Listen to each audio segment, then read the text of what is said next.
Se me ha encargado de hablar sobre el tema de la reducción de la pena por educación y por trabajo, digamos, dos beneficios penitenciarios que en particular reciben básicamente el mismo tratamiento, pero para ordenar un poco las ideas y además para complementar un poco la exposición, vamos a hacer uso de algunas diapositivas. Voy a las primero en modo presentación y las comparto a continuación para ordenarnos un poco en la exposición para que podamos...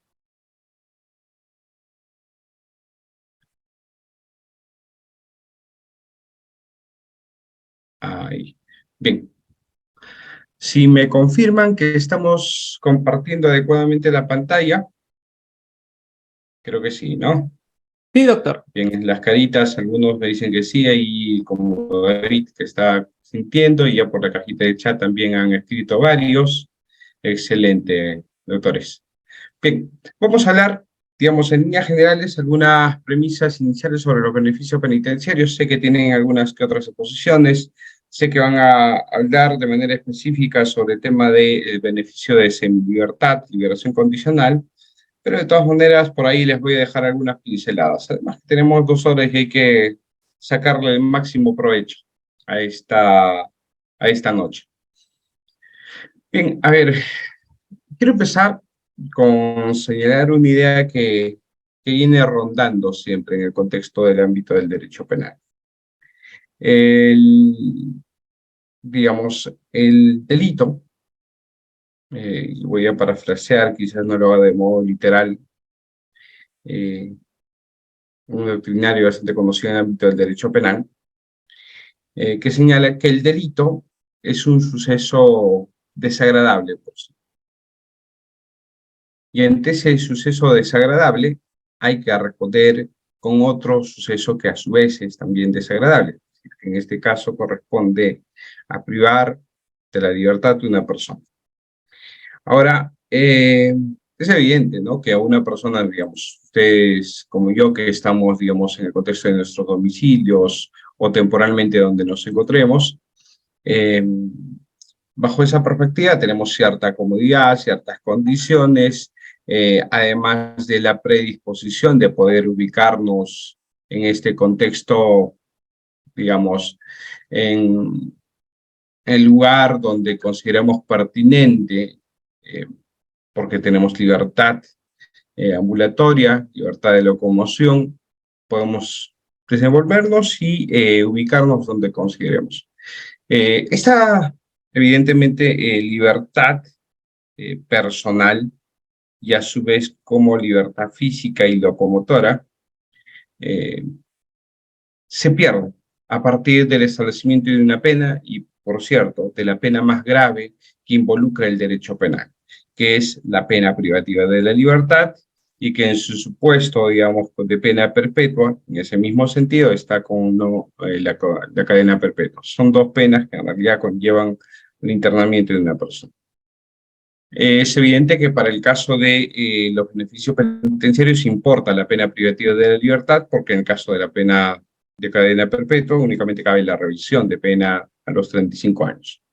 Pero haciendo referencia ya a este contexto de la pena, eh, es, digamos, también por contexto histórico, y aquí trayendo también frases bastante elocuentes del doctor Zaffaroni, que la pena involucra un contexto de estigmatización de las personas, es decir, señalamos y establecemos penas porque precisamente queremos establecer que las personas han cometido un determinado delito, que han quebrantado la norma penal, eh, seguramente desde una concepción funcionalista moderada, que han lesionado un determinado bien jurídico, y que por ello requieren ser resocializados, cuando no apartados de la sociedad para efectos precisamente de evitar ese tipo de personas o ese tipo de sucesos desagradables que a veces se presentan en la sociedad,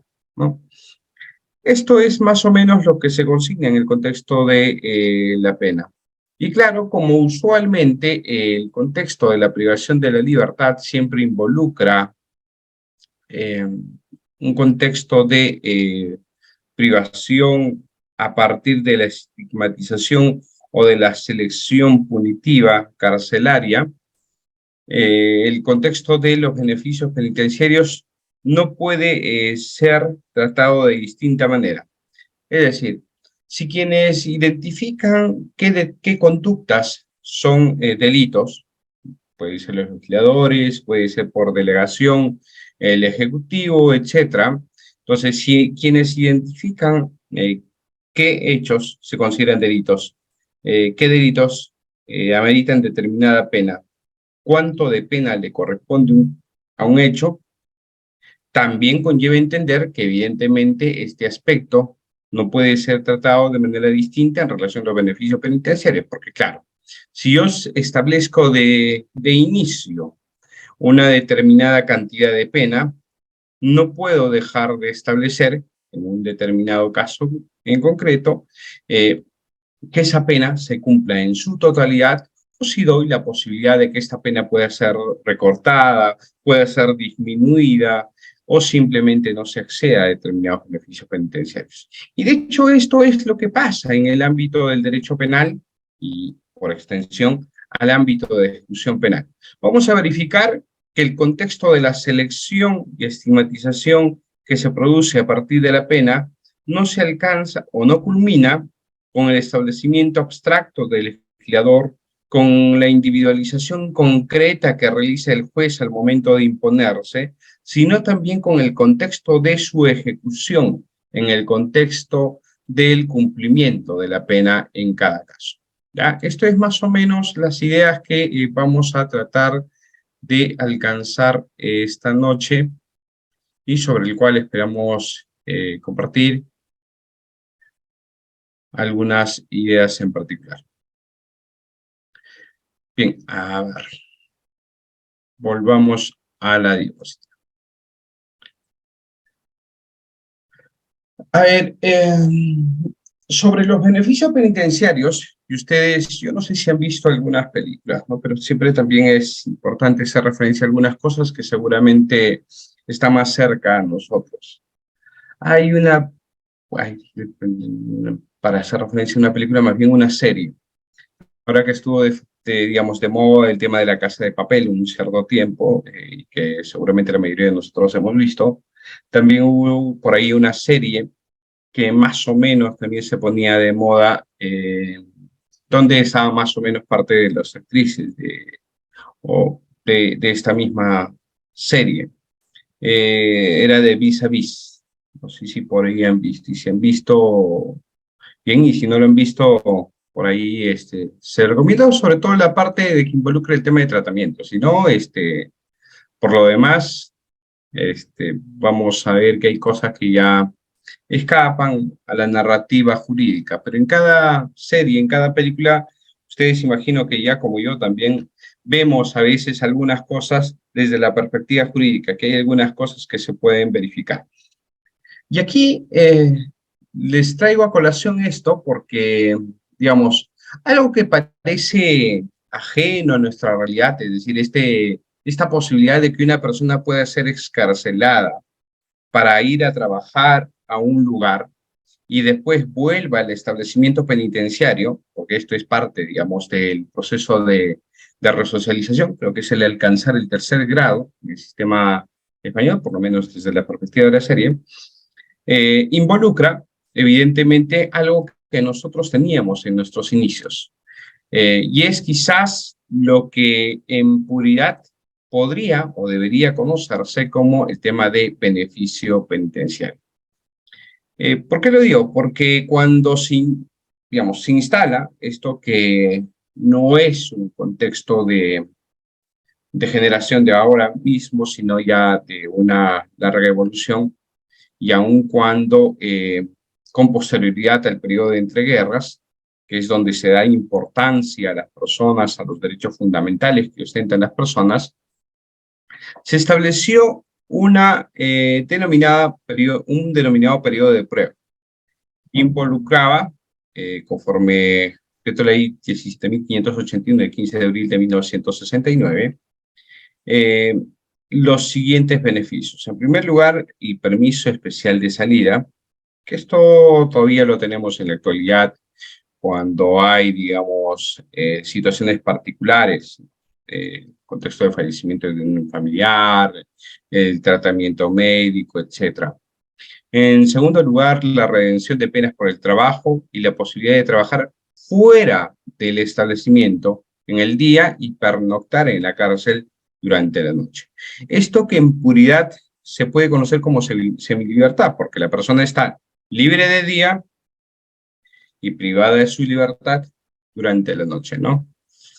Eso también sonará seguramente por ahí alguna película infantil, ¿no? Una de día y otra de noche. Misma situación, en el contexto del cumplimiento de este beneficio de semilibertad. Y en tercer lugar, la liberación condicional, que en este caso sí ya viene a ser una liberación anticipada, es decir, el escarcelamiento de una persona. Este contexto de lo que, reitero, constituyen el primer la primera regulación que se da en nuestro país de los beneficios penitenciarios tiene como propósito básicamente regular esto desde la perspectiva de tratar de reinsertar, resocializar a las personas para efectos nuevamente de que puedan ser objetos de libertad.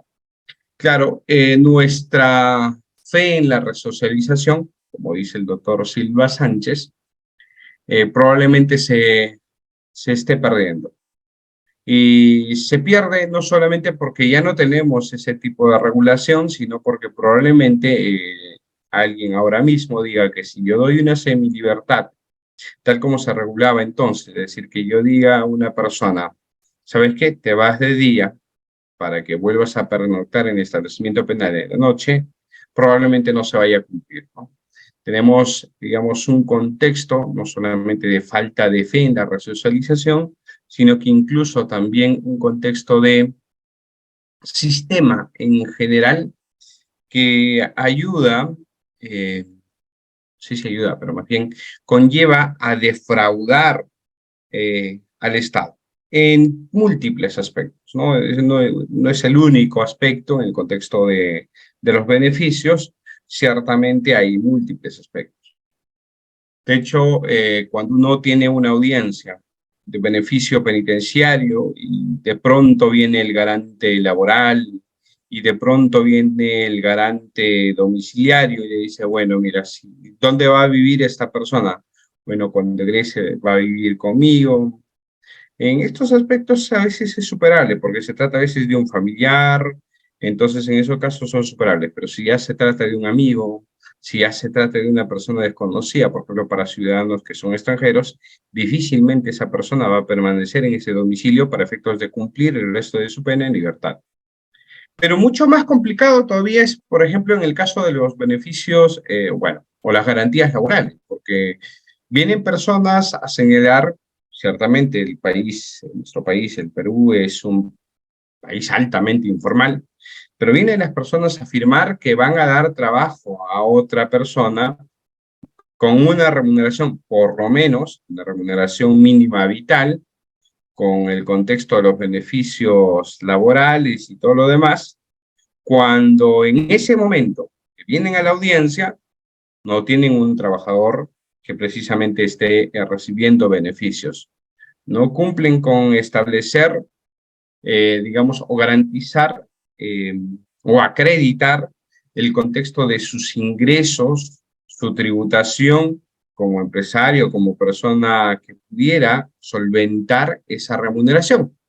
Entonces, bajo esa perspectiva, es evidente que esa garantía laboral no es tal en el contexto de una audiencia de beneficio, ¿no? Entonces, este tipo de situaciones, y además, ¿no? O sea, uno sabe que finalmente, ¿por qué ofrece un trabajo si no tiene todas esas condiciones?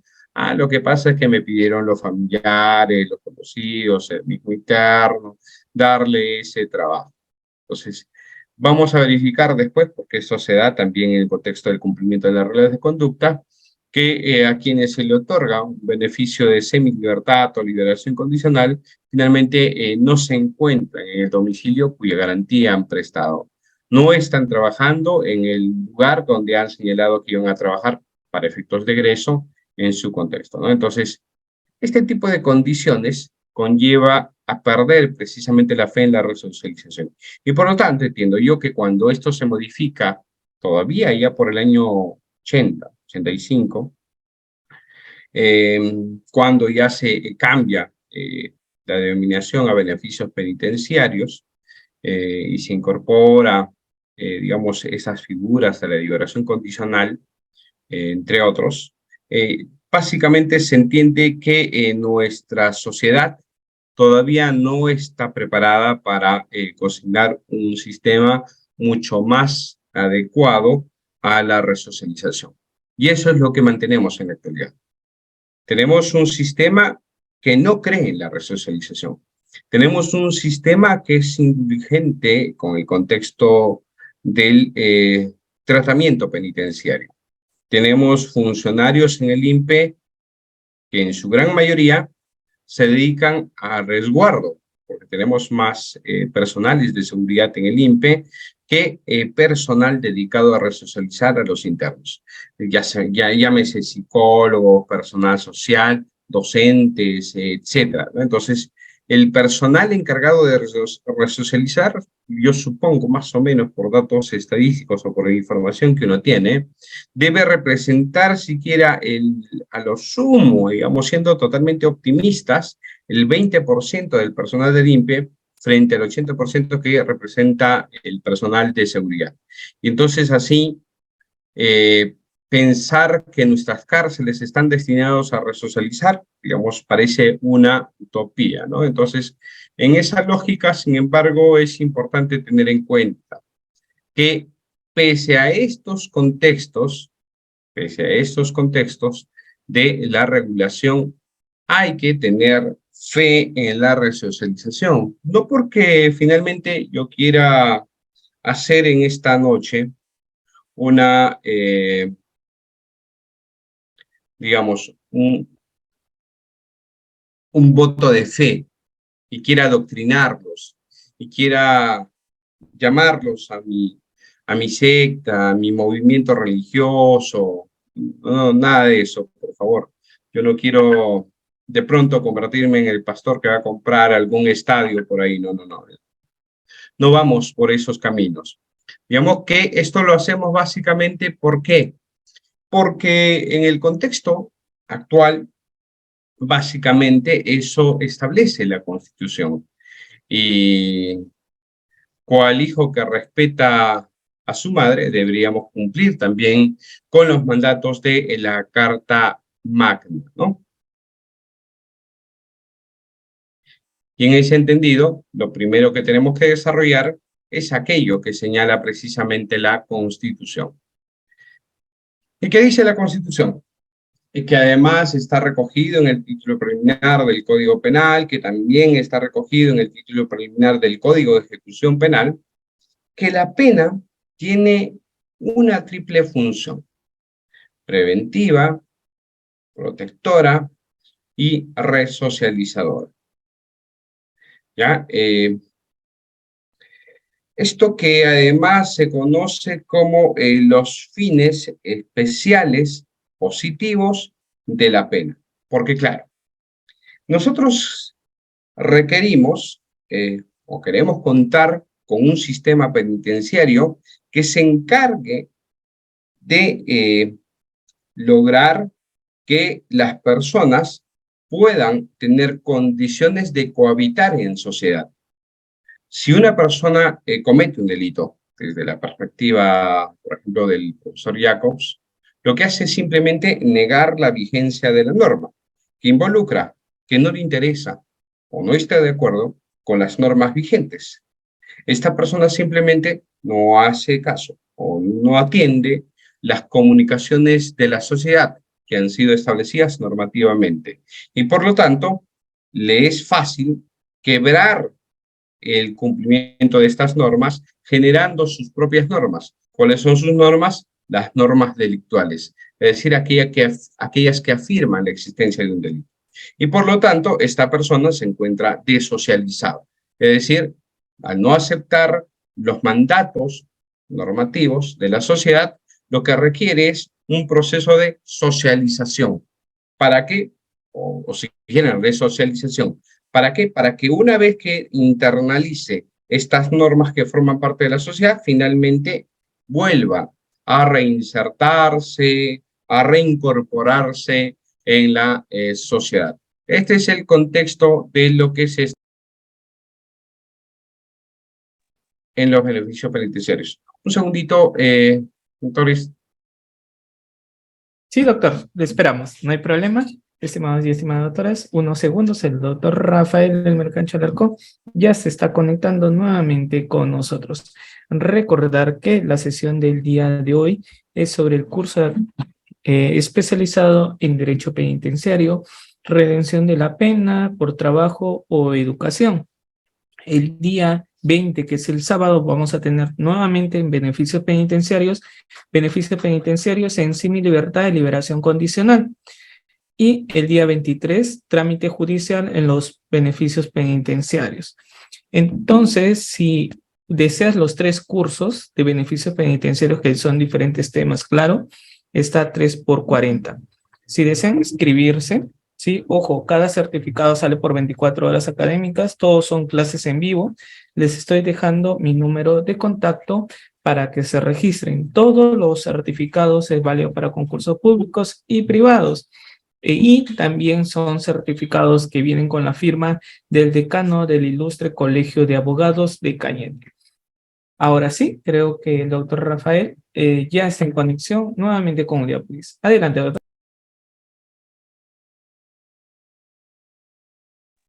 Un texto básicamente que se establece en el marco de la Constitución, más allá, reitero, de que en la realidad no pueda darse el contexto del cumplimiento de los fines de la pena, es decir, que no podamos realmente resocializar porque no contamos con recursos humanos que cumplan con esa resocialización, que no se cumpla con, digamos, reeducar, que finalmente las personas que ingresen no internalicen las normas, sino más bien verifiquen en los establecimientos penitenciarios escuelas del crimen, como algún autor, como alguna persona seguramente puede denominar, ¿no? Entonces, se señala que los establecimientos penitenciarios más bien cumplen esos propósitos. De hecho, las estadísticas, seguramente, y los noticieros, que se encargan de poner de manifiesto estos temas,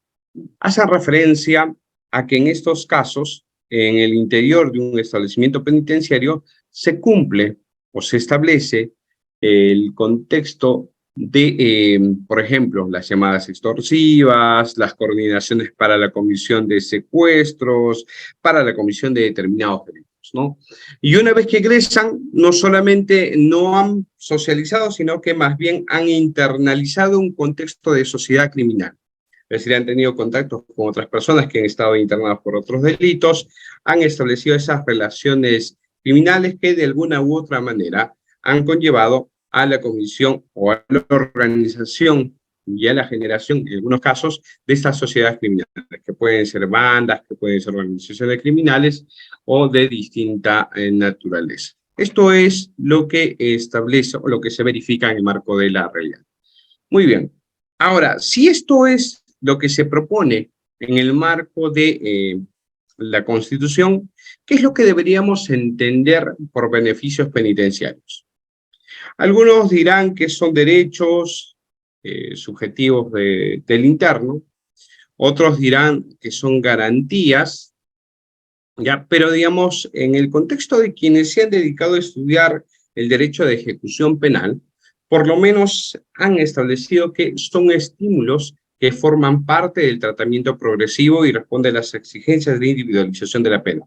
Ojo, reitero, porque el tema de la individualización de la pena o de la imposición de la pena no se acaba con la determinación judicial al momento de imponerse la sentencia, sino se da en el transcurso del cumplimiento de la pena, ¿no? ¿Para qué? Para que frente a la concurrencia de factores positivos en la evolución del interno, que resulten coadyuvantes a su reeducación y reinserción social, se permita el acortamiento de la pena.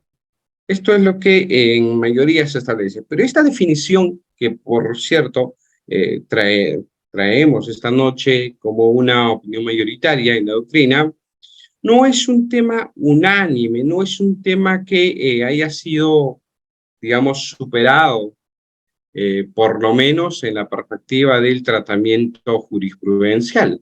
Porque a diferencia de lo que pasa en el Tribunal Constitucional, que de hecho ya ha evolucionado en su interpretación en recientes jurisprudencias, si ustedes revisan algunas sentencias de 2021, 2022, van a verificar que ya más o menos se mantiene el Tribunal Constitucional, se encarga de señalar que no son derechos fundamentales, sino garantías previstas por el derecho de ejecución penal, y que en esta línea no engendran de ninguna manera o pueden dar origen a derechos subjetivos, sino contrariamente a garantías que pueden ser objeto de límites o de restricción.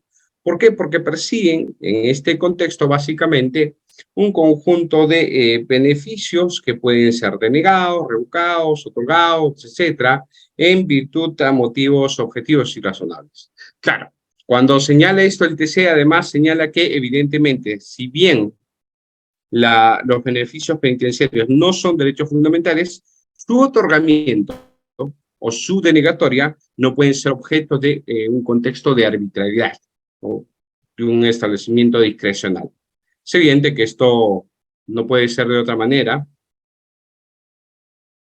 porque esto, tal como pasa con los beneficios penitenciarios, en general pasa con todo el ámbito del ordenamiento jurídico peruano. No hay zona exenta de control constitucional y es evidente que en el ámbito de los beneficios penitenciarios tampoco esta se puede encontrar exenta.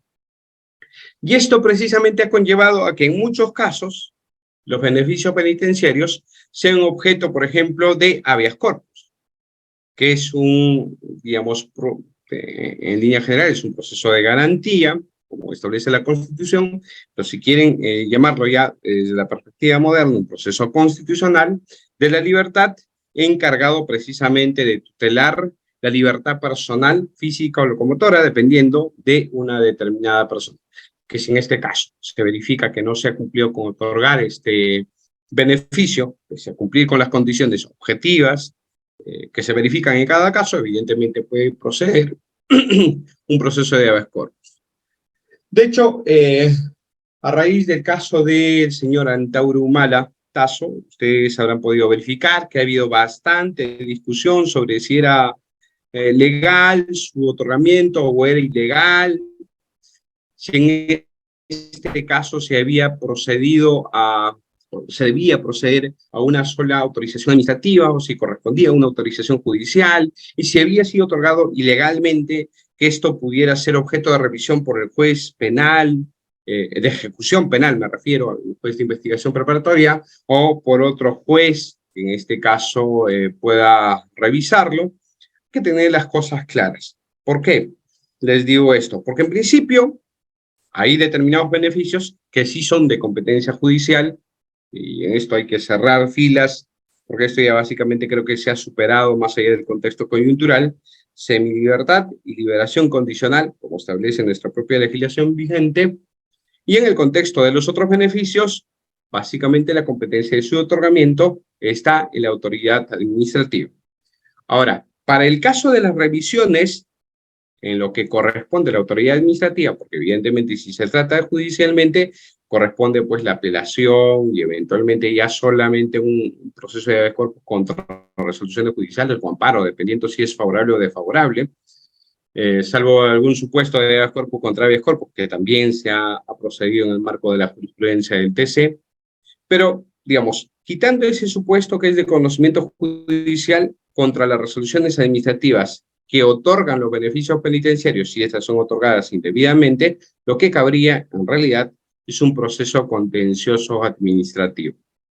Y en su lugar, adicionalmente, si estas son denegatorias, es decir, si se deniegan un beneficio penitenciario, lo que correspondería ahí, en ese caso, sí es que un proceso de habeas corpus.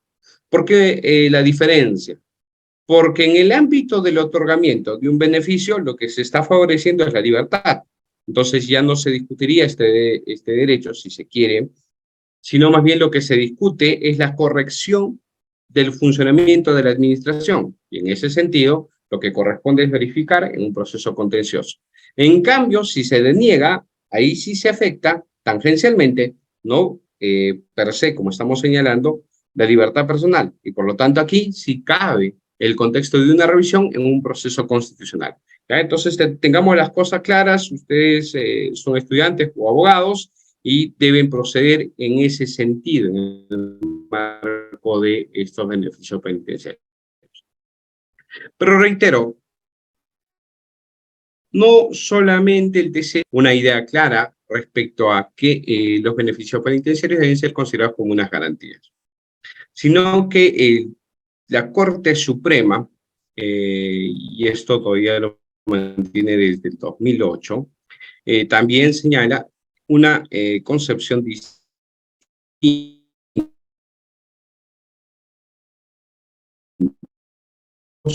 del interno, aun cuando, aclara la Corte Suprema, sujetas o condicionadas al cumplimiento de una serie de requisitos legalmente impuestos. De suerte, dice la Corte Suprema, que esto no es automático, sino más bien siempre que esté fundado en las metas resocializadoras. Esto es importante tener en cuenta, sobre todo en beneficios que no vamos a desarrollar hoy día a plenitud, pero bueno que lo tengan ustedes presentes, como la semilibertad y la liberación condicional. ¿Por qué? Porque la Corte Suprema, no solamente en este acuerdo plenario, sino también en una directiva, ha señalado que en estos casos es importante considerar un factor sustancial, material, para efectos del otorgamiento de un beneficio, que es la resocialización del interno. Si no hay una resocialización del interno, digamos, desde la perspectiva judicial, desde la evaluación judicial, no correspondería de ninguna manera otorgar un beneficio penitenciario. ¿Ya? Les dejo aquí una, digamos, opinión personal, que básicamente un constructo en virtud de lo que se ha establecido o considero que se debe establecer en relación al beneficio penitenciario.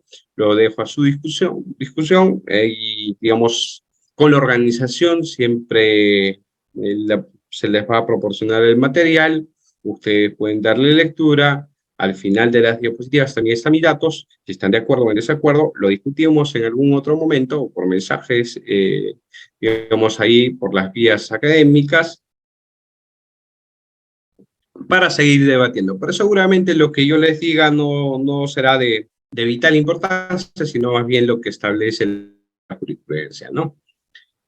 Vamos a verificar ahora cuáles son los beneficios penitenciarios, porque de hecho en esto es precisamente lo que se nos ha encargado, desarrollar parte de estos beneficios penitenciarios. Hay dos tipos de beneficios penitenciarios. Los beneficios considerados intramuros, es decir, aquellos que se desarrollan al interior de un establecimiento penitenciario y que no necesariamente conllevan a acortar la libertad personal, la privación de la libertad personal, sino más bien que son determinadas concesiones para efectos de que el cumplimiento de la pena no afecten otros intereses u otros derechos de la. En primer lugar, se encuentra el permiso de salida. Vamos a desarrollar, tengo ahí unas diapositivas, también la visita íntima en segundo lugar, y el Código de Ejecución Penal hace referencia a otros beneficios. No especifica cuáles, pero ya verificando el reglamento, por ejemplo, está previsto que pueden los internos trabajar horas extras. ¿Por qué? Porque simplemente esto va a habilitar mucho más tiempo. ¿Qué más? Desarrollar labores especiales, algunas labores que pueden involucrar, por ejemplo, el uso de instrumentos, por ejemplo, para desarrollar esculturas artísticas, etcétera, que puedan conllevar determinado control. ¿Qué más? Por ejemplo, recibir visitas especiales, etcétera, ¿no? Entonces, esos otros beneficios que en realidad son objeto de concesión, al igual que los otros beneficios intramuros, básicamente por la autoridad administrativa. En cambio, los beneficios extramuros, en contraposición de los intramuros, permiten el acortamiento de la pena con o sin. Pues con excarcelación, evidentemente, hacemos referencia a la semilibertad o liberación condicional. Podríamos considerar, de hecho, la norma misma no establece que es un beneficio, pero podríamos considerar, porque en algún otro país también se regula en este sentido, la conversión de penas privativas por penas alternativas, una especie de beneficio. Nuestra legislación sustantiva, es decir, me refiero al Código Penal, no lo establece, no lo regula con el contexto de un beneficio penitenciario, pero ahí tenemos también la posibilidad de cortar la pena a partir de esta conversión de penas. Y las otras que no involucran necesariamente una excarcelación inmediata, pero sí una reducción de la pena que involucra la redención de la pena por la educación y el trabajo. También es donde, o es el que precisamente ha conllevado la discusión del caso Antauro Humala, ¿no? Que es precisamente lo que pregunta Edgar Julián para saber si procede o no otorgar esto de modo judicial. Que adelanté una respuesta sobre este particular. Vamos a ir verificando en el contexto de la exposición que en realidad esto es lo más correcto. Si no les queda clara algunas ideas de lo que vamos a exponer, ustedes al final igual lo debatimos, lo discutimos para que prosigamos con el debate. Creo que este es un tema ya básicamente zanjado. De hecho, ya ha existido, seguramente ustedes habrán leído, algunos profesores que decían que esto es ilegal, que correspondería judicialmente su otorgamiento al órgano jurisdiccional, no así a la autoridad administrativa, y que si hubiera sido la autoridad administrativa no es competencia del Consejo Técnico Penitenciario, sino únicamente del director del establecimiento penitenciario.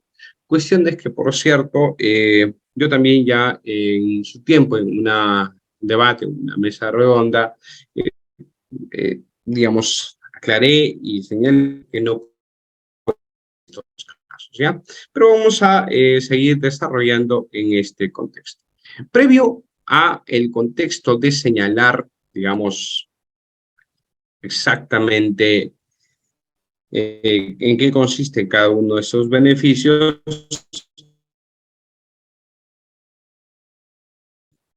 hay que dejar también sentado. ¿Cuál es el contexto de la aplicación de las normas de ejecución penal en el tiempo? Y es que lo que pasa es que no hemos tenido una jurisprudencia uniforme, y mucho menos también una legislación uniforme, que se encargue de regular cómo deben aplicarse las normas de ejecución penal.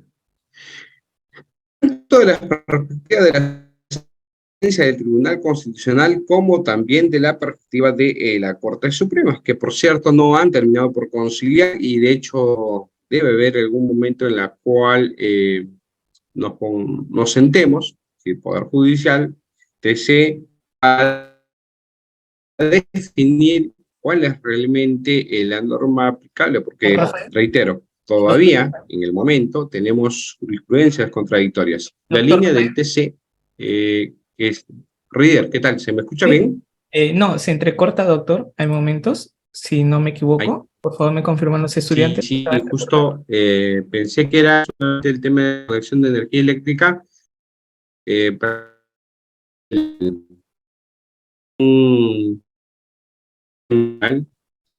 ¿Se le escucha entrecortado, doctor? La conexión.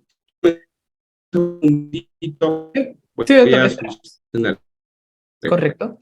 Estimados doctores, en breves minutos el doctor Rafael Elmer Cancho Alarcón está nuevamente con nosotros, está solucionando sobre su internet. Sí, pensaba que también era mi internet, pero no, era del problema de conexión del doctor Rafael Elmer. Ya en breves minutos nuevamente está con nosotros, con Uliápolis. Recordar que aún está disponible lo que es la promoción de, bueno, cada curso está a 15 soles, pero si deseas el curso en sí que complemente a esta sesión, puedes adquirirlo. ¿Sí? Algunos ya han cancelado 15 soles. Un ejemplo, como un participante hace unos minutos me decía, si este curso, un ejemplo, yo he pagado 15 soles, pero quiero llevar en total los 3, así pueda tener un complemento, puedes llevarlo. en estos momentos, mientras pasa el doctor Rafael, ¿sí? Doy un segundo. ¿Listo, doctor Rafael? ¿Sí? Ahora Sí, no. ahora sí creo que, Reader, por favor. Lo que pasa es que parece que la conexión del lugar está terrible y voy a usar la conexión de mi móvil, que creo que está mejor. Ya, a Excelente. ver, Muchas gracias. bien, sigamos. Ahora, les decía que antes de pasar a desarrollar cada uno de los beneficios penitenciarios, lo que voy a hacer en principio es establecer más o menos cuál es el estado de cosas respecto a la discusión en torno a la aplicación de la norma de ejecución penal en el tiempo. Señalaba que sobre ese aspecto no hay una posición uniforme por parte del TC. En principio, el TC señalaba que se debía aplicar las normas más favorables, porque esto, digamos, era una especie de extensión de la norma sustantiva a la norma de ejecución penal. Pero esto que se estableció en su momento por parte del TC ha sido algo que ha sido dejado, digamos, de lado por el propio TC e incluso, es decir, casi de manera inmediata, porque ha señalado, digamos, el propio TC, que la norma de ejecución penal era uno de naturaleza procesal y se aplicaba o debía aplicarse la norma que estaba vigente al momento de la petición del beneficio. Es decir, ya se pasó y se mutó de una norma sustantiva, es decir, de aquella que permitía la aplicación incluso retroactiva, ultraactiva de la norma penal, a aplicar directamente la norma que se encontraba vigente al momento de la presentación de la solicitud. Es decir, esto de la cláusula rebus sic stantibus, es decir, que se aplica la norma que está vigente al momento que se plantea esta pretensión. Esto es básicamente lo que ha señalado el TC y reitero, en reciente jurisprudencia, el Tribunal Constitucional se ha reafirmado en esta posición. De hecho, y para dejar mucho más claro, se ha reafirmado en esta posición, sobre todo en relación a los beneficios penitenciarios de semilibertad y liberación condicional, más no así en el contexto de beneficio, por ejemplo, de la redención de la pena. Porque claro, si durante determinado tiempo está vigente el 2 por 1, y ya está trabajando esta persona, por ejemplo, sería ilógico que cuando se modifique mañana y se establezca que es 3 por 1, no se le reconozca el tiempo que ha venido trabajando bajo la legislación vigente. Porque ahí ya se da el contexto de los hechos cumplidos, ¿no? Ya se cumplió con el beneficio, se cumplió con lo que sería regulado en su momento y esto se tiene que respetar para efectos del interno. Quien espera determinada seguridad jurídica en ese aspecto. En relación a la jurisprudencia, sin embargo, de la Corte Suprema, tenemos una posición distinta. ¿Por qué? Porque lo que señala la Corte Suprema es que la norma penitenciaria tiene una naturaleza particular, es decir, una naturaleza mixta. No se trata de una norma enteramente sustantiva, es decir, que se deba entender que es aplicable al momento de la comisión del evento criminal, ni tampoco una norma de naturaleza procesal, es decir, que se aplique, por ejemplo, al momento de la solicitud. De ninguna manera. Esta es una norma que, por ser de naturaleza mixta, tiene que respetar los márgenes considerados al momento de la imposición de la sentencia. ¿Por qué el momento de la imposición de la sentencia? Porque a partir de ese contexto se establece un régimen de resocialización para la persona y por ese contexto debería respetarse los márgenes establecidos para esta resocialización. ¿Por qué? Cuando una persona que se entiende está siendo objeto de una ejecución de una pena, espera, por lo menos se genera la expectativa, de que pueda acceder a determinados beneficios, por ejemplo, al cumplir el tercio de la pena, ¿no? Para efectos de una semilibertad. O el tema de la mitad de la pena, por ejemplo, si se trata de la liberación, digamos, ¿no? Entonces, bajo esa perspectiva es que, digamos, la Corte Suprema, a diferencia del Tribunal Constitucional, ha señalado que las normas de ejecución penal tienen una naturaleza mixta. Y en el contexto de la norma, estamos en una situación similar. ¿Por qué? Porque en el contexto de las normas también se ha establecido que hay una regulación por el digamos, en el marco del año 2010, ¿ya? Que debía aplicarse también para el contexto de las normas vigentes. Es decir, las normas vigentes únicamente cuando se establezca en el contexto de la aplicación de las penas. Pero esto es evidentemente para efectos de la redención del trabajo y la educación. Lo más, digamos, discutible o lo más problemático es cuando se habló de la ley Antauro, ¿no? Esta ley 30.101, 2 de octubre de 2013, cuando se señaló que las modificaciones efectuadas por las leyes 30.054, 30.068, 30.076 y 30.077, que modificaba condiciones de los beneficios penitenciarios, son de aplicación a los condenados por los delitos que se cometían a partir de su vigencia, es decir, estableciendo cierta naturaleza sustantiva. Pero más allá de la denominación como ley Antauro, esto en realidad se ha dado porque básicamente había un conjunto de protestas, reyertas digamos, revueltas en los establecimientos penitenciarios y que no era precisamente pues el señor Antauro un malatazo, ¿no? Pero se le ha dado porque se señaló, y el gobierno también del hermano, Humala, entonces se dio que esto era más bien una legislación con nombre propio. Pero es evidente que esto no es así, no puede ser así, porque no existe ninguna posibilidad de establecer una regulación con nombre propio. Esto de ninguna manera, porque esto evidentemente contraviene las reglas generales del establecimiento de legislación.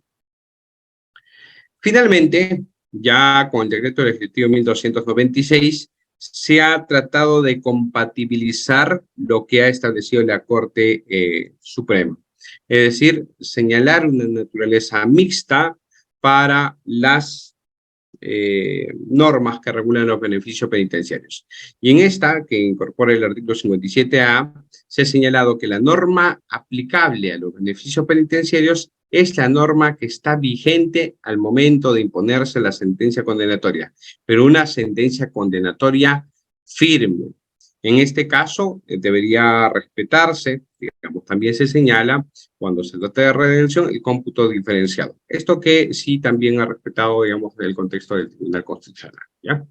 Esto para dejar sentado lo que se refiere al contexto de la aplicación de la Ley de Ejecución Penal en el tiempo.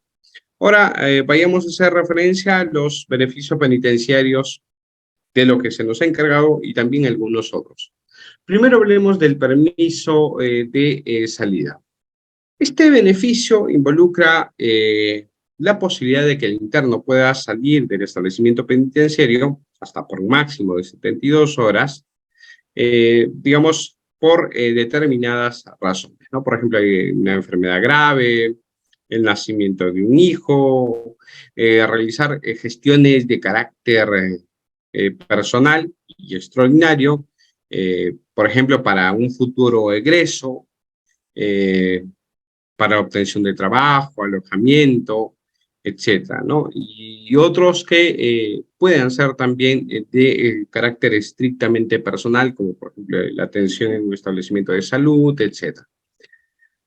Esto es de competencia de la autoridad administrativa y como tal involucra en principio que se establezca una custodia y por lo tanto las medidas de seguridad que involucren que el interno que va a egresar temporalmente de establecimiento penitenciario tenga ciertas garantías de que va a volver al centro de reclusión. Entonces, bajo ese contexto es lo que se da este primer beneficio. El procedimiento que estamos verificando es el que se establece ahí y en todo caso también que se prevé en el marco del reglamento de ejecución penal. El otro beneficio tenemos, digamos, también intramuros, es decir, que no involucra una excarcelación, es el tema de la visita íntima. Es un beneficio por el cual el interno o interna, dependiendo si es varón o mujer, puede recibir a su pareja, ya sea que tenga las condiciones de casados o que tenga la condición de conviviente. Precisamente esta última situación conllevan a entender que esto únicamente sucederá si se trata de una relación afectiva de carácter permanente entre dos personas. Ahora, aquí ciertamente hay muchos bemoles, ¿no? Porque en principio puede tratarse de personas que tienen relaciones temporales o que inician, por ejemplo, en el marco del establecimiento penitenciario, y acreditar este contexto de convivencia evidentemente va a ser bien difícil. En segundo lugar, el otro supuesto problemático es que evidentemente se establece en el marco de regulación, y sobre esto hay bastante todavía reticencia, a que se traten de relaciones heterosexuales y no precisamente de relaciones homosexuales, ¿no? Digamos, supuestos que, por cierto, pueden ser objeto de evolución en su tratamiento, pero hoy por hoy esto es lo que se establece en relación a la visita íntima. Para estos efectos se requieren además determinadas documentaciones, consignar los datos de identidad de la pareja, adjuntar copia simple de la partida de matrimonio religioso o el que corresponda, informe médico que no se adolece de enfermedades de transmisión sexual, porque precisamente hay que evitar este tipo de situaciones, certificados médicos que indiquen en este caso que la pareja además tampoco adolezca de este tipo de enfermedades, para que precisamente se establezcan condiciones de seguridad. Otro beneficio que involucra intramuros, que no tiene, digamos, un supuesto de acortamiento de pena, sino más bien un supuesto de establecimiento de cumplimiento adecuado de la ejecución de la pena. Ahora, sobre este particular, ya digamos, el Tribunal Constitucional iba a señalar, ha emitido también un pronunciamiento señalando que esto es parte de las condiciones de resocialización que ostenta un interno en un determinado establecimiento penitenciario. Y que bajo esa perspectiva no debe haber limitaciones desproporcionadas, porque en muchos casos esto además constituye un límite al derecho a la familia, que es reconocido por la propia Constitución. Entendemos que esta perspectiva lo ha desarrollado el TC porque precisamente se concibe tanto a la cónyuge o a la concubina, conviviente, como quieren llamarlo, como parte de este núcleo familiar. Entonces, bajo esa perspectiva, entonces el TC ha denominado o ha señalado que esto forma parte del derecho al libre desarrollo de personalidad de los internos, que de ninguna manera se constituyen un derecho restringido o limitado por la privación de la libertad personal o por la pena privativa de la libertad a la que es sometida una determinada persona. Por lo tanto, las restricciones tienen que estar netamente justificadas y no se puede establecer ni arbitrariamente ni de ninguna otra manera este beneficio penitenciario. Esto para que lo tengan presente, igual van a tener las diapositivas para que ustedes puedan remitirse a la jurisprudencia y también tomar nota de lo que ahí se establece. Vayamos a los beneficios extramuros, y aquí tocamos el tema que se nos ha encomendado.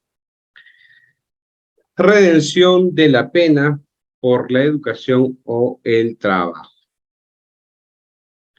Este beneficio permite a una persona que se encuentra privada de su libertad acortar la pena que viene cumpliendo en el interior de un establecimiento penitenciario, de tal manera que su permanencia también al interior de ese establecimiento pueda verse acortada. Digamos, en el contexto de este beneficio, que de hecho no es una limitante para acumularse a otros beneficios, como la semi-libertad o liberación condicional, sí tiene un contexto de imposibilidad de contabilizarse de manera simultánea, es decir, no es que la misma persona pueda trabajar o estudiar al mismo tiempo, ¿no? Por más que realmente o físicamente lo pueda hacer, por lo menos para constituir como beneficio, esto no puede ser acumulado así en un caso en concreto, ¿ya? En esta perspectiva, reitero, frente a otros beneficios como la semi-libertad o liberación condicional, sí pueden establecerse. De hecho, no sé ustedes, pero en experiencia yo que he tenido de larga data como juez de ejecución penal, he podido verificar que las personas que, por ejemplo, quieren dar por acreditada el cumplimiento del tercio de la pena para acogerse a una semilibertad, no solamente consideran la pena efectivamente cumplida, sino también aquella que ha sido redimida con trabajo o educación en un determinado caso en concreto. Entonces, esto es, reitero, acumulable con otros beneficios, salvo entre ellos, es decir, no cabe entre la redención de educación o trabajo, entre estos mismos acumularse, pero sí cabe invocarlos para una semilibertad, para una liberación condicional, y qué duda cabe también para efectos del cumplimiento definitivo de la pena, como ha pasado en el caso del señor Antauro Malatazo, ¿no? Ahora, lo cierto es que en la actualidad no existe un único tratamiento para este beneficio de la redención de la pena por el trabajo y la educación, sino que hay cómputos diferenciados de acuerdo a la normatividad vigente. eh, Procederá un 2 por 1 cuando las personas se encuentran en régimen de mínima o mediana seguridad y no se trate de supuestos delictivos que se encuentran regulados de manera especial en los demás párrafos o que se encuentren establecidos como improcedentes. Y aquí había una pregunta, de hecho, en la cajita del chat si correspondía establecer para determinados delitos. ¿Ya? Si no me equivoco, esta pregunta lo planteó José Luis Vilches, donde señala que sí era procedente la aplicación para el cohecho pasivo propio. Vean ustedes, doctores, además de la regulación general, ¿ya? Digamos, cuando están en mínimo mediana seguridad de 2 por 1, se señala que cuando estén en máxima seguridad será 4 por 1. Aquí hay una primera limitante. Después señala que en caso de los delitos será de 5 por 1 cuando se trate de 125, 128, 129, 153, 170, entre otros, del 382 al 386 y del 387 al 392, salvo la forma culposa, y del 393 al 401 del Código Penal. ¿Qué delitos se encuentran del 393 al 401? Entre otros, el delito de cohecho. Por lo tanto, ¿cabe la redención de la pena por el trabajo de educación en el delito de cohecho? Sí, la respuesta, José Luis, pero con un cómputo diferenciado. Ya no será 2 por 1, sino 5 por 1. También señala que procede esto en un régimen cerrado especial de etapa C. Después, también tenemos otro cómputo diferenciado, el 6 por 1, y aquí ya están otros supuestos, por ejemplo, asesinato, homicidio calificado, parricidio, está también el supuesto de feminicidio y otros supuestos delictivos cuando se establezca también el régimen cerrado especial. Noten ustedes que no es necesariamente por la gravedad del delito, porque si ustedes verifican aquí, por ejemplo, tenemos supuestos menos graves como el 121B. ¿Qué hay en el 121B? Es el supuesto de lesiones graves por violencia familiar.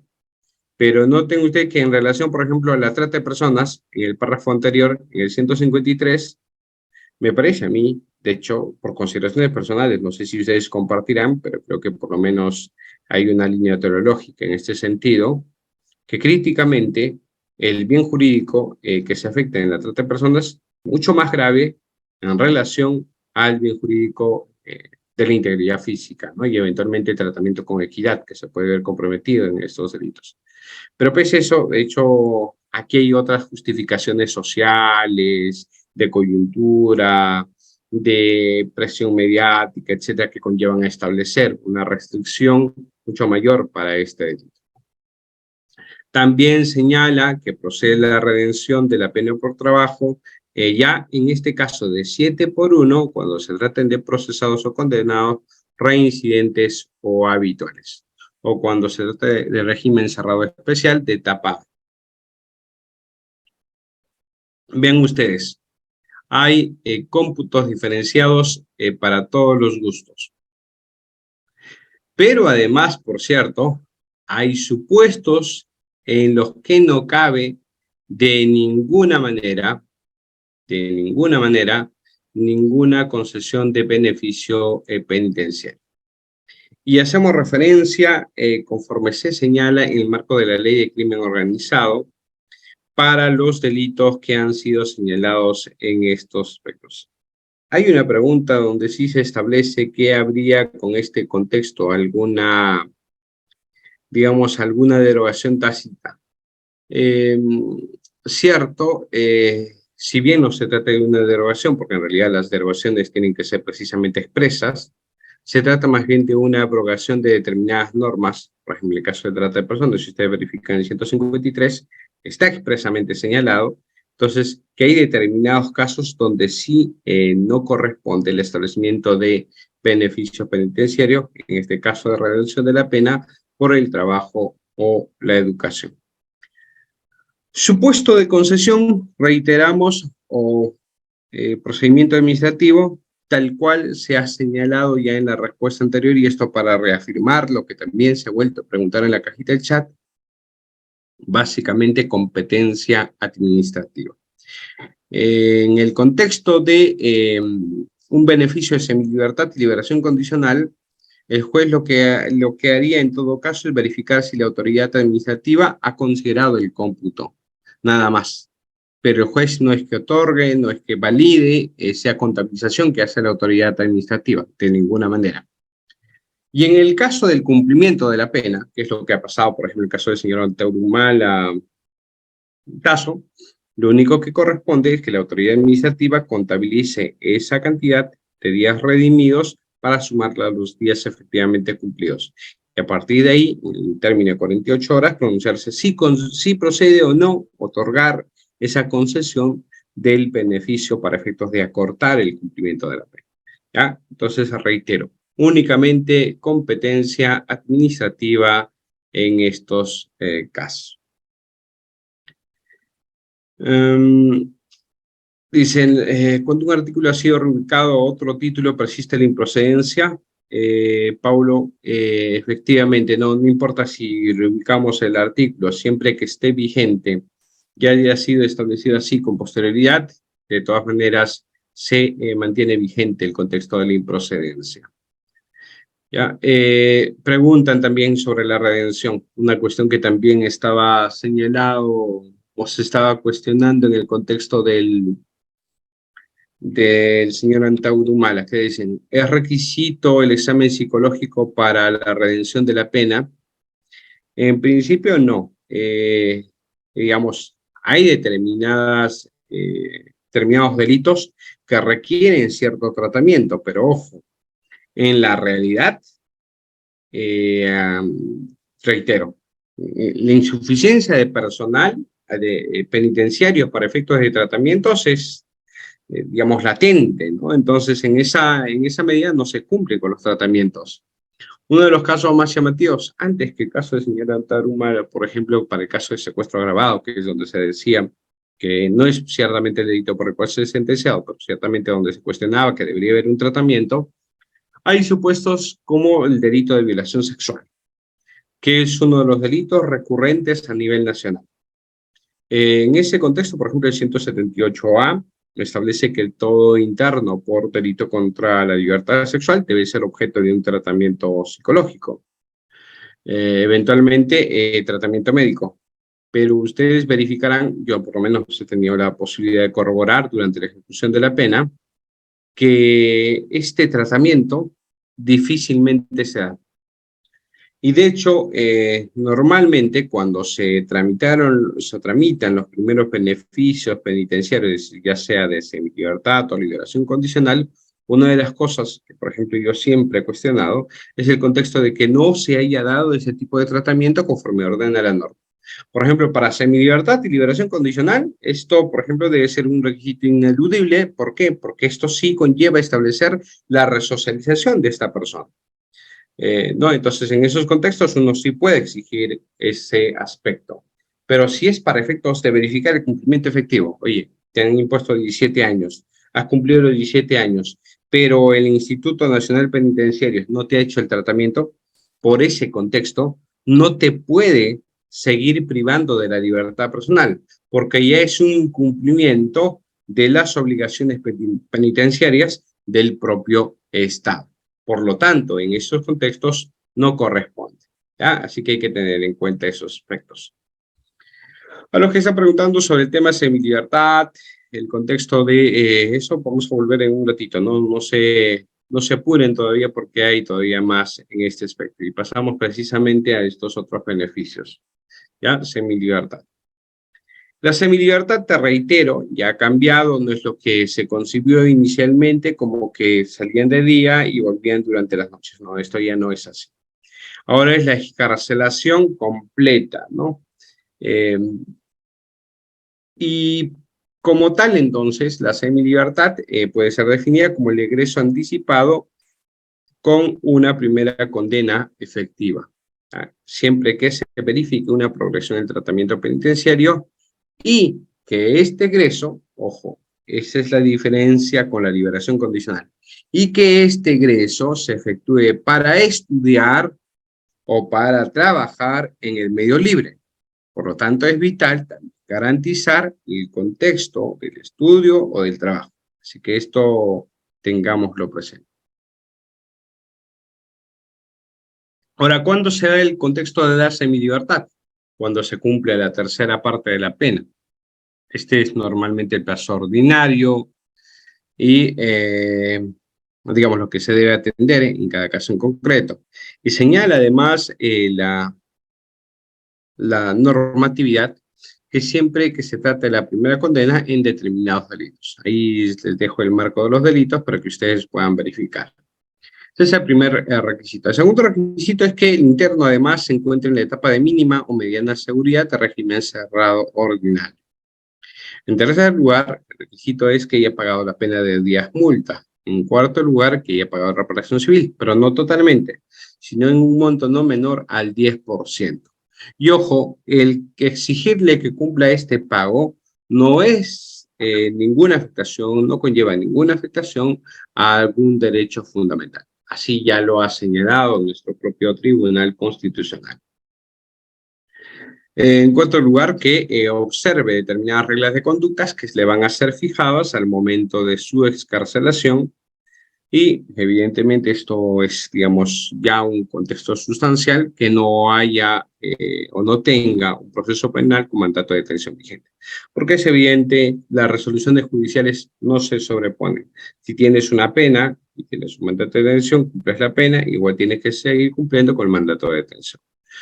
O en el contexto inverso, si tienes un mandato de prisión, bueno, hay detención, un mandato de prisión, en un determinado caso, y al final se te impone una pena en otro proceso, y es una pena efectiva, vas cumpliendo la pena, si la prisión se deje sin efecto, ¿no? Entonces, ese es el contexto de los requisitos para efectos de la semilibertad. Preguntaban ahí en qué casos se procede, ahorita vamos a verificar los casos de improcedencia.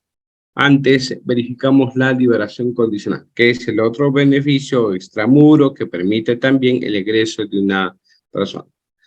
También como concepto, cumplimiento parcial de la condena en libertad, progresión superior en tratamiento penitenciario, pero aquí, a diferencia de la semilibertad, no se da para el contexto necesariamente de trabajar o estudiar.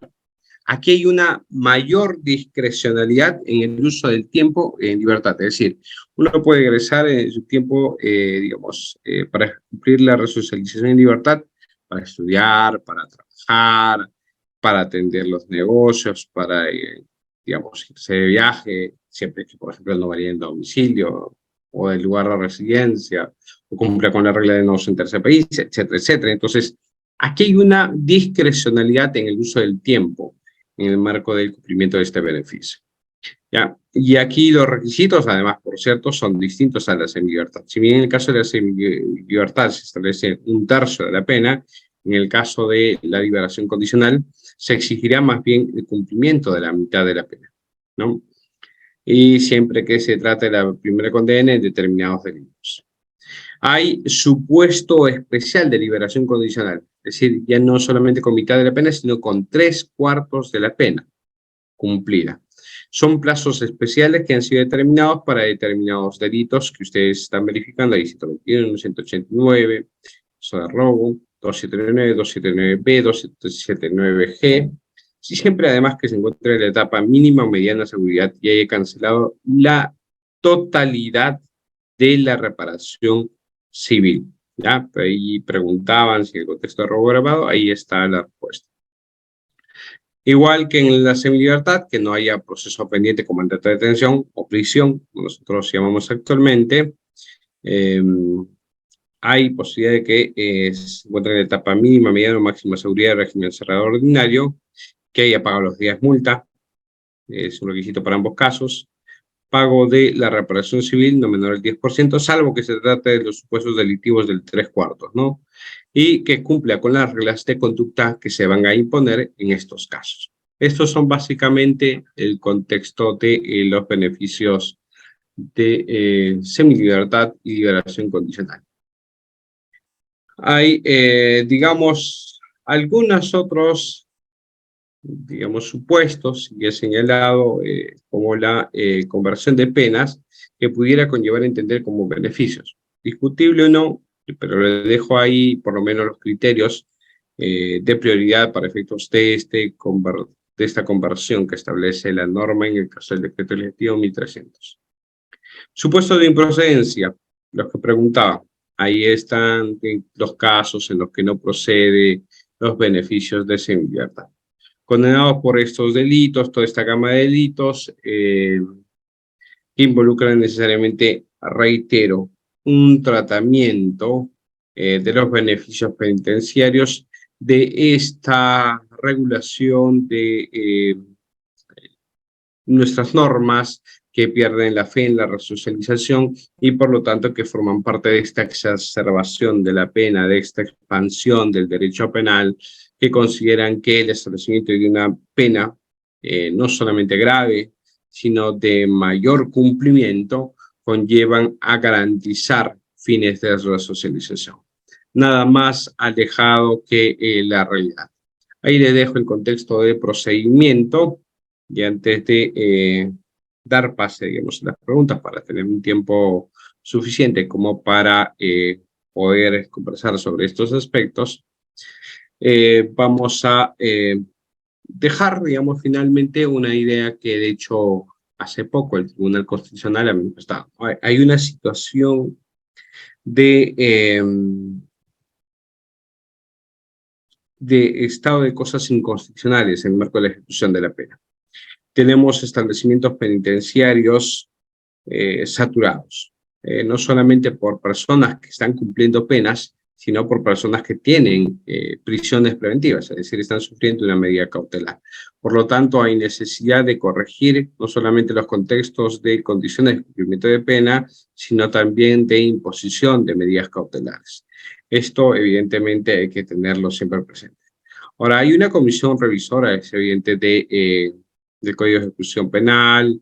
Se está estableciendo incluso la posibilidad de que vuelvan a existir los jueces de ejecución penal.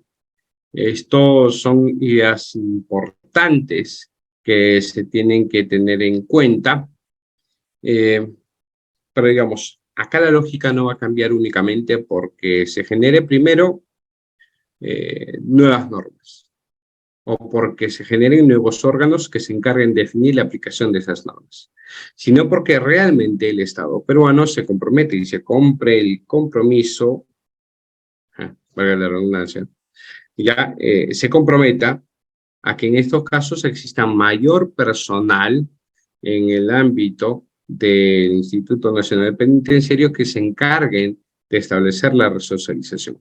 Y ojo, no una resocialización, digamos, indulgente con la comisión de delitos, sino más bien una resocialización verdadera, porque si ustedes verifican cómo se da la resocialización en la actualidad, es básicamente un contexto donde casi, digamos, como una especie de trámite que los psicólogos van y se entrevistan con los internos, ¿no?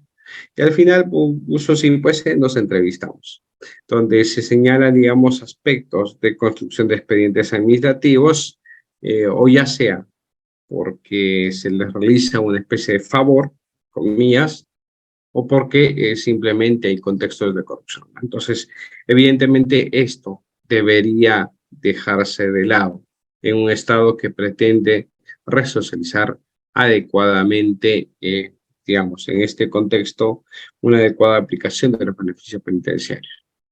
Ya, finalmente, cuando ustedes verifiquen algún supuesto de antinomia, como pregunta Ricardo, porque esto es usual en el ámbito de las normas de ejecución penal, noten ustedes que hay que interpretar primero, evidentemente, por la última norma que ha sido expedida. Es decir, norma posterior deroga norma anterior. Esa es una regla básica en el ámbito de la interpretación de las normas. Entonces, si verifica, doctor, que en estos casos las normas han sido establecidas con posterioridad, muy a despecho que hayan sido cambiados, reubicados, etcétera, esa es la norma que se encuentra vigente. Por lo tanto, si, digamos, ahí no debería haber mayor discusión en torno a si se encuentra prohibido o no frente a determinados delitos. David Rodríguez pregunta, porque ya terminamos el contexto de la exposición de los beneficios, ahí le dejo, digamos, para que escaneen el tema de mi página en la red social. Pregunta si en este contexto los condenados a cadena perpetua existe la posibilidad de que sus casos sean revisados de oficio y se sometan a algún beneficio. Beneficios, no, porque evidentemente se trata de una pena de cadena perpetua. Lo que sí cabe es la revisión de esa cadena perpetua, de hecho, porque además así lo ha señalado incluso el TC en varias jurisprudencias, es porque en realidad se entiende que toda pena debería conllevar al cumplimiento de los fines especiales de la pena. Si es así, entonces evidentemente esta pena perpetua o permanente debería ser revisada en un determinado tiempo. Y se ha señalado que a partir de los 35 años. Si debe ser a solicitud de parte de oficio, no hay una regulación expresa. Recientemente, hace un día, 2 días, el TC ha sacado una jurisprudencia siguiendo los lineamientos de la Corte Interamericana para la revisión oficiosa de la prisión preventiva. Es obvio que si, por ejemplo, con una medida cautelar nos portamos de esa manera, deberíamos portarnos también de manera oficiosa con las penas efectivas que se imponen a una persona. No debería haber dudas sobre esto. ¿Se da en la realidad o no? Creo que ahí sí ayudaría el tener un juez de ejecución penal, ¿no? Porque el juez de ejecución penal sí se encargaría de supervisar el cumplimiento de la pena. Sí se cumple, en todo caso, adecuadamente estos deberes. Porque de hecho, yo, por ejemplo, en el curso que he sido juez de investigación preparatoria, por lo menos en los juzgados comunes, he tenido la posibilidad de hacer estas maratones de ejecución de sentencia, ¿no? Y en esos casos verificar de oficio incluso la posibilidad de cómo se venían cumpliendo las penas. Pero esto no es, digamos, una cuestión habitual, no es una cuestión acostumbrada, no es que siempre se dé, y en todo caso deberíamos tener siempre los jueces una visión de que efectivamente esto debería darse. Solamente a solicitud de parte, sino de oficio también. Así que en todo caso esto para responder lo que se nos ha planteado. Bien, he visto por ahí que ya están levantando las manos. Vamos a dar lugar a los debates, las preguntas, con aquellos que estén, digamos, con toda la predisposición a hacer las preguntas de manera directa. Ana es la primera. Creo que no sé, Rida, si estamos ya habilitando los audios. Si no los habilitamos, por favor. Vamos. Doctora Ana, está activo su audio.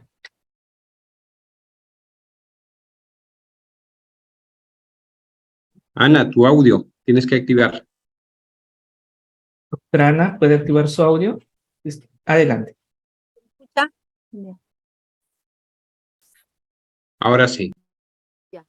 Buenas noches, doctor.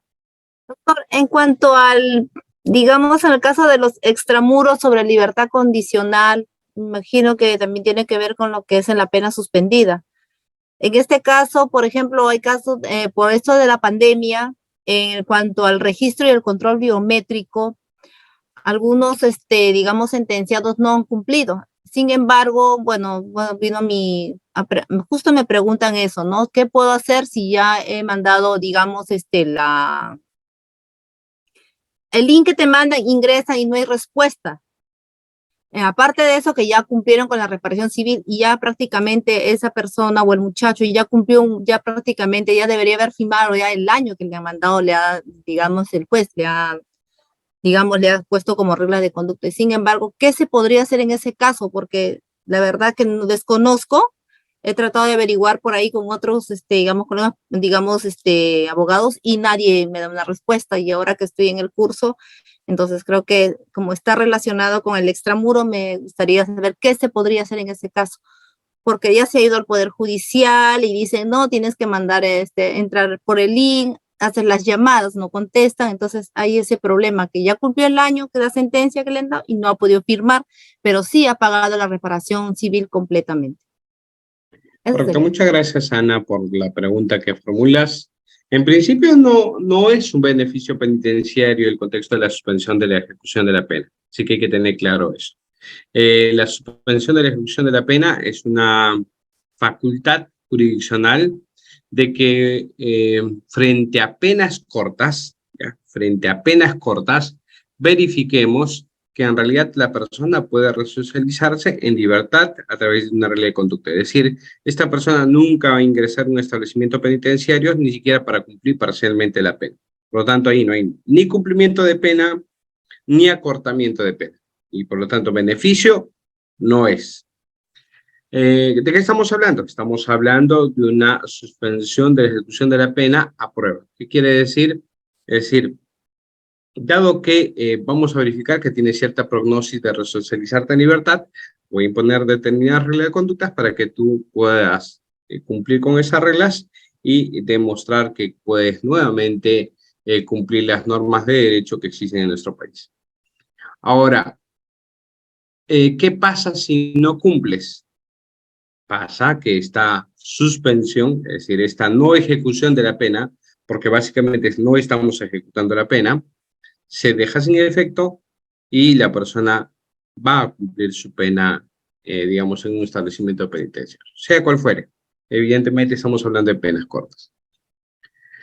En el contexto de la pandemia, ciertamente, la unidad de control biométrico ha sufrido una mutación. Porque claro, al principio todo era de manera presencial, la persona iba, se controlaba, si vivía en otro lugar, solicitaba el traslado de su control, etcétera, etcétera.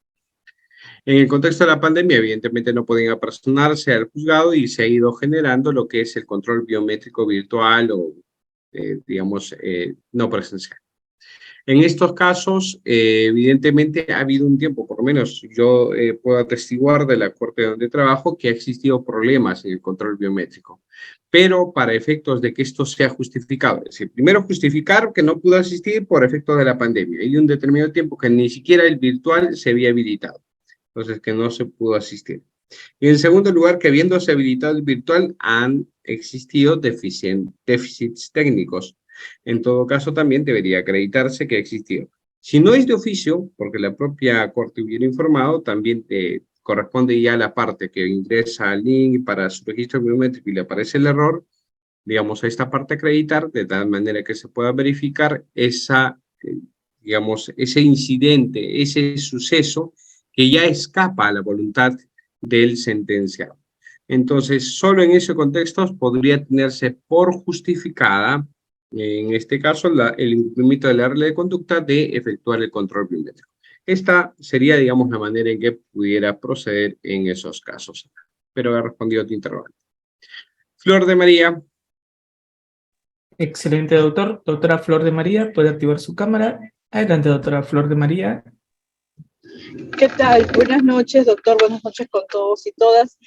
Doctor, una consulta. En el tema de prisión preventiva, ¿los beneficios penitenciarios son distintos? ¿Están más restringidos o es diferente? ¿O no hay beneficios en prisión preventiva? Flor de María, muchas gracias por la pregunta. No estuve, creo que atenta a alguna parte y de repente por ahí. No te preocupes, no te preocupes. Precisamente para reafirmar en todo caso, la prisión preventiva es una medida cautelar, de ninguna manera es una pena y por cierto, en la doctrina siempre se refuerza esto. Una prisión preventiva nunca debe ser entendida como pena o adelantamiento de pena. Por lo tanto, si no es pena, no puede conllevar de ninguna manera a el otorgamiento o el establecimiento de beneficios penitenciarios. Así que, por lo tanto, no hay beneficios penitenciarios. Ahí lo único que cabe es la variación de la medida, ya sea por una comparecencia con restricciones, por una detención domiciliaria, si se presentan los supuestos tasados, o simplemente por una comparecencia simple, si es que no conllevan las condiciones de su imposición. Eso es lo único que cabe. Flor de María, muchas gracias por la pregunta. Edison. Doctor Edison, buenas noches, está activo su audio. Una pregunta, por favor. Gracias, doctor. Buenas noches. Doctor, ¿se me escucha, verdad? Sí, Edison, adelante. Gracias, doctor. Doctor, en el tema de la redención, que ya ha sido el tema hoy día, que usted nos ha explicado, recordará usted en el tema de la redención para los delitos de tráfico ilícito de drogas, había una ley que es la 26.320, que ha venido regulando, ¿no? Más que todo para los delitos del artículo 296 y 297. Me quiero referir más que todo al 296. ¿Usted se recuerda la vigencia en el tiempo? ¿Hasta cuándo tuvo vigencia esta ley? ¿O hubo una derogación? Por ejemplo, el tribunal en una oportunidad señaló que había sido derogada tácitamente. En ese caso, ¿se podría aplicar el principio o el artículo primero del Código Civil que habla sobre la derogación de normas? Ya, a ver, muchas gracias por la pregunta, Edison. Primero, yo la verdad me disculpo con ustedes porque a la mano no tengo mis normas, ¿ya? Porque estoy, digamos, en una comisión de servicio y estoy fuera de la sede judicial y estoy también fuera, en este caso, de mi hogar. En segundo lugar, pero no te hagas mucho problema.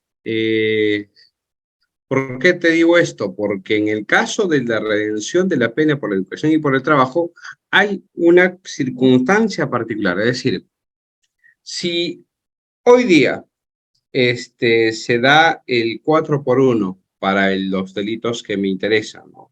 Sea cual fuere, y de pronto, hasta hoy día, ¿no? Y han estado esto, por ejemplo, el último año vigente, que cumplió la pena. Y a partir de mañana se da el 5x1 o el 6x1, es decir, se agrava el supuesto, tengan presente que esto ya lo estableció el TC, ya lo estableció la Corte Suprema. La regulación anterior del 4x1 se respeta para este caso. ¿Por qué? Porque se da, digamos, este supuesto de la teoría de los hechos cumplidos, ¿no? Se cumplió el supuesto de aplicación de la norma y, por lo tanto, el contexto del beneficio se aplica, digamos, en su integridad 4x1 hasta este momento. ¿Qué pasa a partir de mañana? Como a partir de mañana está vigente otra norma, aquí sí el beneficio de la redención se dará ya a partir de 6x1 y lo que vamos a hacer es combinar estos supuestos de aplicación. Por lo tanto, en el caso de la redención de la pena por educación o por el trabajo, no hay, digamos, mayor problema en ese aspecto. Ahora, me preguntas, ¿vamos a poder aplicar entonces la norma anterior por ultraactividad, retroactividad? Esto no procede. Como la aplicación es inmediata, para efectos de la redención por la pena de educación o el trabajo, en estos casos no va a haber posibilidad de establecer una nueva contabilización. Es decir, mira, como aquí estaba 4x1 y a partir de mañana es 6x1, yo no puedo traer la vigencia de esta norma para regular supuestos que deberían regularse por el 6x1. Eso no cabe. De manera inversa, cosa que normalmente no pasa. Si el beneficio era 4x1 y mañana ponen 2x1, que es más beneficiosa, no voy a pretender abarcar para los supuestos donde no estaba regulado. Entonces, estos casos, digamos, no son susceptibles para efectos de este contexto del beneficio de redención por la pena por la educación o por el trabajo.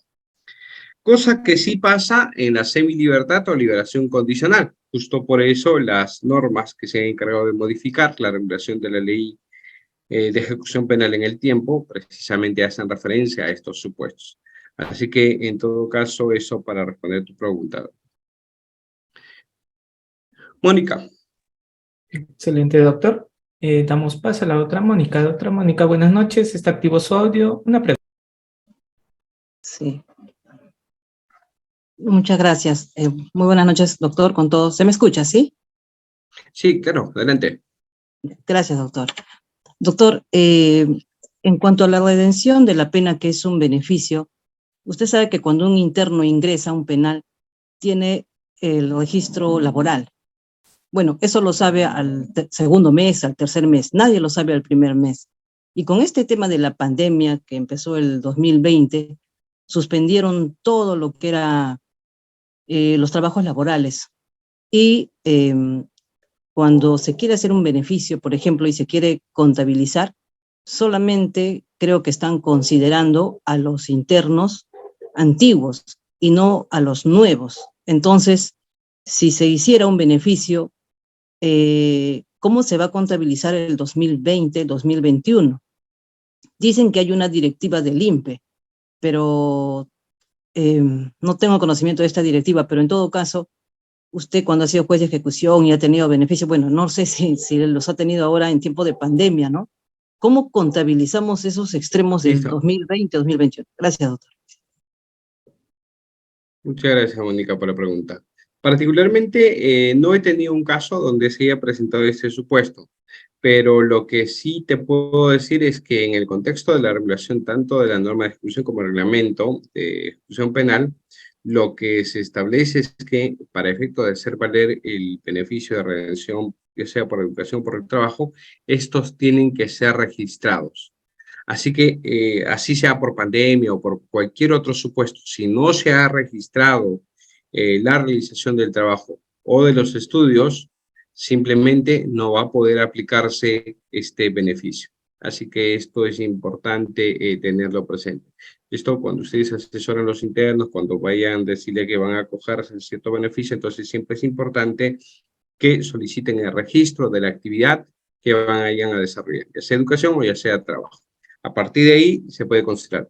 ¿Por qué digo esto? Porque, digamos, en algún supuesto que se les deniegue el beneficio, es decir, la contabilización de redención por trabajo, va a existir un control, porque hemos señalado, estos no están exentos de control, ya sea por su denegatoria, un habeas corpus, ya sea por su concesión a partir de un proceso contencioso administrativo, ¿dónde va a tener que controlarse objetivamente esta situación? ¿Y cómo se va a controlar objetivamente? Precisamente a partir de los registros. Por lo tanto, si no hay registros, por más que haya trabajado, por más que haya estudiado, simplemente y lamentablemente no va a poder otorgarse este beneficio. Adelante el doctor Luis, Cristian Luis. Doctor Cristian Luis, buenas noches. Una pregunta, adelante. Ya, ¿cómo no? Buenas noches, doctor. Una pregunta puntual. Adelante. Sí, doctor, ¿me escucha usted? Sí, te escuchamos, Cristian. Dentro del decreto legislativo 1513, dado en época de pandemia para aminorar la población penitenciaria, en uno de los artículos toca la redención excepcional de la pena y dice, se va a redimir la pena por uno, por trabajo, por educación, ¿no? Mi pregunta es, ¿esta redención del 1 por 1 abarca a todos los delitos o se sigue respetando los que son 5 por 1, 2 por 1, 6 por 1, 4 por 1, o es para todos los delitos? Esa es mi pregunta, doctor. Gracias. Correcto. Cristian, el 1513, si no me equivoco, establece medidas excepcionales por el contexto de la pandemia. Y el 1514 también para efectos de conversiones. Lo cierto es que si tú verificas la norma específica de 1513, ¿ya? Te repito, no tengo en la mano la norma específica, pero en aquí sí recuerdo y tengo memoria, porque hemos establecido aquí las revisiones incluso oficiosas de la prisión preventiva, se ha establecido una gama de delitos donde no era posible el otorgamiento ni de la cesación, porque lo primero que se reguló fue la cesación de la prisión preventiva, ni tampoco de los beneficios penitenciarios. Así que tendrías que hacer referencia que aquí expresamente de estas normas extraordinarias que por cierto, mientras se mantiene el estado de emergencia, todavía se mantienen vigentes, entonces no son aplicables. Recuerdo incluso, digamos, por poner en un supuesto, que incluso el 122p también estaban dentro de los delitos que se encontraban prohibidos. Así que hay una amplia gama. No recuerdo ahora exactamente, pero sí hay una amplia gama de delitos que en el mismo decreto legislativo se encontraban prohibidos. Por lo tanto, si es así, evidentemente la respuesta es negativa. O sea, no se pueden aplicar a todos los delitos. ¿Cómo procede? En el momento de la vigencia de este decreto legislativo, habían dos posibilidades. Primero, en el contexto de la solicitud de las partes, que evidentemente podían hacerlo, pero finalmente también se establecía la posibilidad oficiosa de su actuación. Se establecía que las autoridades administrativas penitenciarias generaban el expedientío. De hecho, incluso eran requisitos mucho más indulgentes, no se establecían requisitos tan estrictos como establecía el Código y el reglamento de ejecución penal para estos casos. Así que te recomiendo por favor revisar, que de hecho no se aplican a todos los casos. Sí tienen un trámite mucho más ágil, pero no es a todos los casos. Manuel Ceballos, adelante. Doctor Manuel Ceballos, buenas noches, puede activar su cámara. Adelante, por favor. Excelente ponencia, doctor. ¿Me escucha, doctor? Sí, Manuel, adelante. Ya. Solo una pregunta muy sencilla, muy concreta nada más. Vamos a suponer que se sometan a esos trabajos, a eso, para acceder a ese beneficio, ¿no? Pero al final se demuestra de que no realizaron dicho trabajo o funcionarios o servidores se prestaron a ayudarle, por decir así, para lograr ese objetivo. Mi pregunta es, ¿quién intervendría ahí? ¿El procurador del INPE hacia el interno o hacia los que le dieron esa facilidad de esa nota o ese beneficio? Solamente eso, muy amable, gracias. Ya, listo. Muchas gracias, Manuel, por la pregunta. Independientemente de la conducta de los funcionarios del INPE, que pudiera incluso lindar no solamente con responsabilidad administrativa, sino incluso con el delito, lo que corresponde ahí es la revisión de una decisión administrativa. Y como he señalado, como en este caso es positiva, es afirmativa hacia el interno, lo que corresponde ahí es revisar contencioso administrativamente esa decisión. Entonces, esa es la forma conforme corresponde procede para efectos de verificar si se anula o si se mantiene esa decisión. Reitero, independientemente de la responsabilidad administrativa, disciplinaria de los funcionarios del INPE o eventualmente de algún delito que se vea comprometido, ¿no? Algo similar como, para ponerlo, digamos, de manifiesto en la realidad con el caso del señor Antauro, ¿no? De lo que se ha puesto también, digamos, de moda. Decía, se le ha otorgado el beneficio porque efectivamente ha redimido su pena por trabajo que ha hecho labores de Hello Kitty. Claro, el señor Antauro dice, no, yo nunca he hecho labores de Hello Kitty, por lo tanto, eso no es verdad, ¿no? Digamos, ya había una especie de controversia. Pues evidentemente yo no sé si el señor Antauro no realizó este trabajo o simplemente lo han negado porque afectaba su hombría, quizás, no sé, o digamos, su concepción de ser rebelde, contraponerse al Estado, no sé. Pero en fin, si esto fuera cierto, reitero, más allá del tema administrativo disciplinario o de lo que podría implicar a delito, porque de todas maneras hay una inserción de información falsa en un instrumento público, en un documento público, si no es falsedad ideológica, por lo menos aquí, entonces, independientemente de ese aspecto, podría generarse una revisión de esa decisión administrativa a nivel de un proceso contencioso. Gracias por la pregunta, Emma. Vamos contigo. Doctora Emma, muy buenas noches. Damos paso a usted y terminamos con el doctor Raúl Farfán Cruz. Adelante, doctora Emma. Ok, buenas noches, doctor. Tengo una pregunta. En caso, por ejemplo, si un menor ha cometido un delito grave, por ejemplo, tiene 17 años, y le dan una medida de 5 años, ¿este menor va a cumplir su medida en el establecimiento juvenil o va a ser trasladado, ¿no? Va a ser tratado como adulto? Y si va a tener acceso a estos beneficios. Esa sería mi pregunta. Muchas gracias por la pregunta, Emma. Sinceramente,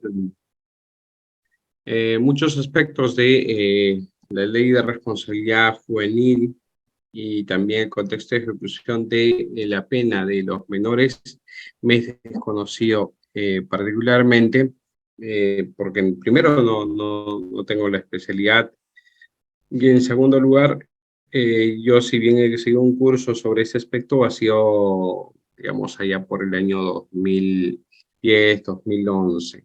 Así que mal haría yo en responder una pregunta que la verdad escapa a mis competencias. De la práctica he podido verificar sí que hay supuestos que cuando un menor cumple la mayoría de edad y todavía tiene una medida socioeducativa, son medidas socioeducativas que cumplir, señalaban que debían trasladarse a un establecimiento penitenciario, pero también conozco en la práctica que hay supuestos en los cuales han estado cumpliendo también en los centros juveniles, ¿no? Entonces,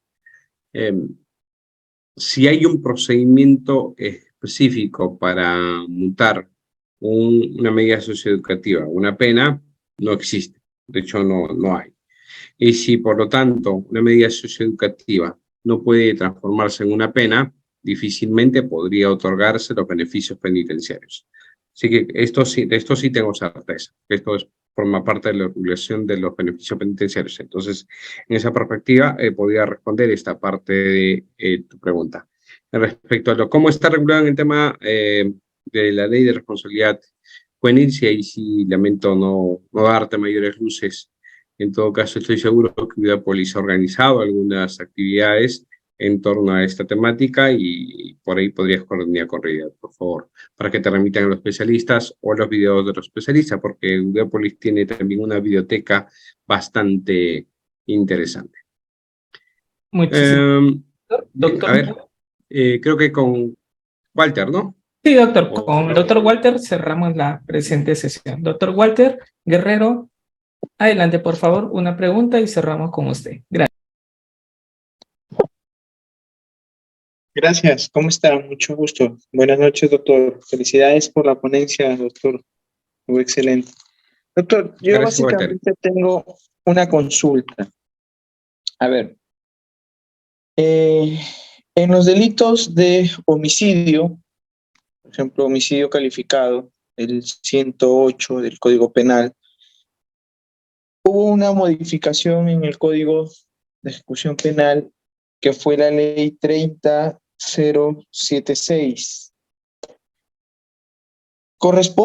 La pregunta sería, ¿correspondería aplicar el beneficio de semilibertad o libertad condicional a estos internos que han sido sentenciados por este delito cuando esta ley que acabo de mencionar aún no se encontraba vigente cuando ellos fueron sentenciados? Por lo tanto, a mi consideración, no sé, por eso es la pregunta, doctor, cabría en todo caso que se aplique no la ley que mencioné, sino la nueva que justo usted ha señalado en su ponencia, que la señaló usted como la ley de Antauro, o la famosa ley de Antauro, que era la ley 30-10-1, ¿no? Que esta, por ejemplo, sí permite, pero ¿cómo hacer en este caso? ¿Cuál sería en todo caso, doctor, su discernimiento en un caso de esta naturaleza, ¿no? Una persona sentenciado por el delito de homicidio calificado fue sentenciado cuando estaba esta ley, la ley 30, la que mencioné anteriormente. Luego hay otra modificación que es la ley 30-10-1, que sí le permite. Sin embargo, para usted, ¿corresponde o no correspondería aplicarlo? Recordando lo que ha establecido también usted en su ponencia, el artículo 57-A del Código de Ejecución Penal, ¿no?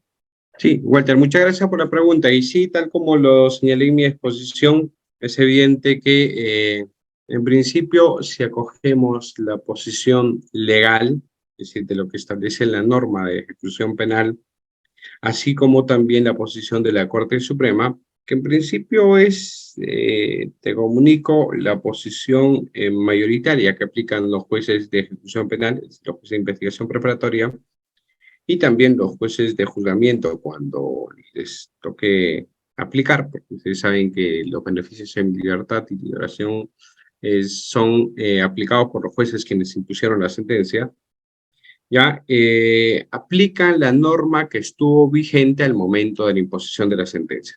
Por lo tanto, si tú me dices que la sentencia se impuso antes de la ley 30.076, donde se prohibía para estos delitos, entre otros de homicidio calificado, entonces es evidente que se pudiera aplicarse para ese caso en concreto.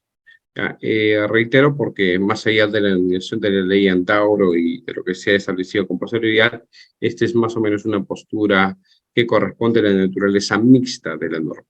Esa es, en todo caso, la respuesta, Walter. Muchas gracias por la pregunta.